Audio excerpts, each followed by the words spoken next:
Now that Donald Trump's whirlwind foreign policy tour has come to an end, I think it's important that we actually analyzed what the president was able to accomplish and all of the harm that he inflicted upon the world with his visits to both Canada and Singapore.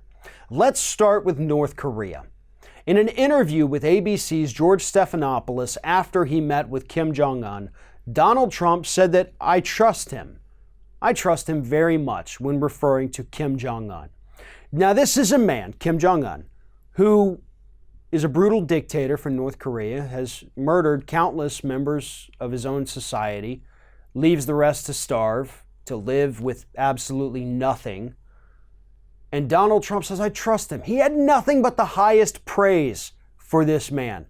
Put him on his same level with the rest of the world to see, and praised him.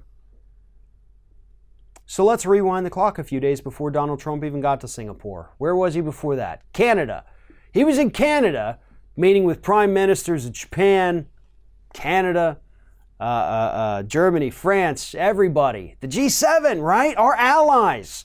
The people that we depend on if we need some kind of military aid, or we need humanitarian aid, or we need trade agreements worked out. These are our buddies and our friends. And Trump treated them like he should have treated Kim Jong-un. And in that same interview with Stephanopoulos, Donald Trump said, oh, the media is lying about what happened at the actual G7 summit. Everybody left there in a really great mood and really happy with each other. But then Justin Trudeau came out and was so insincere, just so wrong about the whole tariff situation, and he just made everything horrible. Donald Trump has a better relationship with the leader of North Korea than he does with the leader of our closest ally in Canada. That is wrong. That's not good. Why would anybody expect this man to be able to make peace with North Korea when he can't even make peace with Canada? Not to mention the fact he pissed off Angela Merkel, he pissed off Emmanuel Macron from France, he pissed everybody off because he was acting like a whiny, petulant child at that G7 meeting.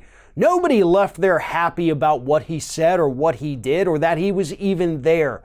Trump is lying about that, and we know it based on the statements they've given ever since he left that meeting. But it should give everyone in this country a little bit cause for concern about the fact that Donald Trump can get along swimmingly with some of the most murderous dictators in the world, yet struggles to be friends with people who have been allies of the United States for decades. That's not how foreign policy works, unless, of course, you yourself, as Fox News accidentally called him, are actually a dictator.